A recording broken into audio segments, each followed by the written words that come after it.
রে বেলাল, এটা কেমন জুলুম, কতদিন হলো তোমার কণ্ঠের আজান শুনি না। বেলাল রে, তোর কি মন চায় না আমি নবীর জিয়ারতে আসতে? বেলাল আয়, আমি নবীর জিয়ারতে আয় রে বেলাল আয়, কতদিন হলো তোমার কণ্ঠের আজান শুনি না। স্বপ্ন যখন নবীজি দেখাইছে, এ মুসলমান, হযরত বেলাল সুদূর সিরিয়ার দামেস্ক থেকে পাগলের মতো দৌড়াইলেন, পাগলের মতো ছুটে আসলেন। যখন মদিনাতে আসলেন তখন তাহাজ্জুদের সময় চলতেছিল।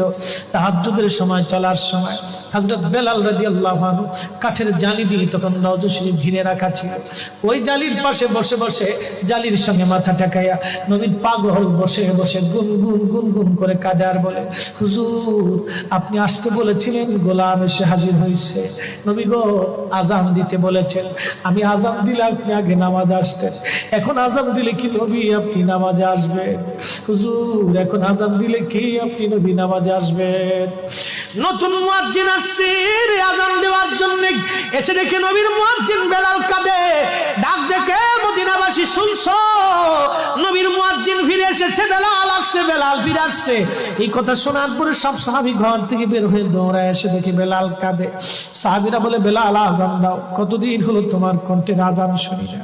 বেলাল আজান দাও, কতদিন হলো আজান শুনি না রে বেলাল। বেলাল বলে, সাহাবীরা রে, আমি আজান দিলে কি নবী নামাজ আসবে বলো? সালমান ফারসি রাদিয়াল্লাহু আনহু ডাক দেখে, সাহাবীরা আমাদের কথাই বেলাল আজান দিবে না, তোমরা যাও দেখো হাসান আর হুসাইন দুইজন ঘরের মধ্যে আছেন। ইমাম হাসান হুসাইন রাদিয়াল্লাহু আনহুমা যদি বলে তাহলে বেলাল অবশ্যই আজান দিবে। সালমান ফারসির পরামর্শে সাহাবীরা দৌড়ায় গেলেন। বর্তমান 7 নম্বর গেট বাবুস সালাম বরাবর একটা মসজিদ আছে, মসজিদে আলী। এটাই ছিল হযরত ফাতেমা রাদিয়াল্লাহু আনহার বাড়ি। এই বাড়িতে দৌড়ে যাওয়ার পরে ইমাম হাসান হুসাইন রাদিয়াল্লাহু আনহুমা দুইজনকে নিয়ে আসা হলো। দুইজনকে নিয়ে আসার পরে হযরত ইমাম হাসানকে দেখতে আমার নবীর মতো দেখা যাইতো, চেহারাটা রাসূল করিমের চেহারার মতো ছিল। নাতি দৌহিত্র নানার চেহারা পেয়েছিলেন, ইমাম হুসাইন ও নানার সুরত পেয়েছিলেন। দুই ভাই নানার সুরত পেয়েছিলেন।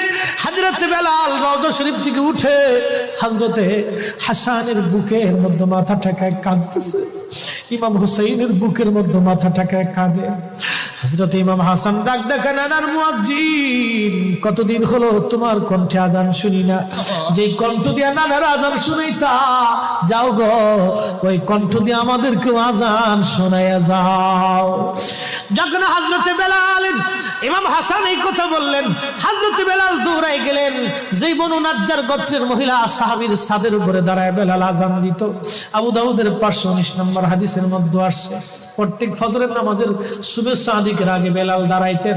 দাঁড়ায় আজানের আগে বলতেন, আল্লাহুম্মা ইন্নী আহমাদুকা ওয়া নাস্তাঈনুকা আলা কুরাইশিন ইউকিমুদ্দীনাক। প্রত্যেক ফজরের আজানের আগে এই দোয়াটা পড়ে বেলাল আজান শুরু করতেন। হযরত বেলাল রাদিয়াল্লাহু আনহু আজকে তাহাজ্জুদের আজান দিতে গেছে। আজান দিতে যাওয়ার পরে হযরত বেলাল যখন আজান দিলেন, আল্লাহু আকবার, আল্লাহু আকবার, আজানের মধুর ধ্বনি সারা মদিনার রন্দে রন্দে ছড়িয়ে গেল। মদিনার ঘর থেকে সব সাহাবী বের হয়ে দৌড় মারছে। আবার যখন বলেন আল্লাহু আকবার, আল্লাহু আকবার, সব সাহাবী, মহিলা, বৃদ্ধ, বনিতা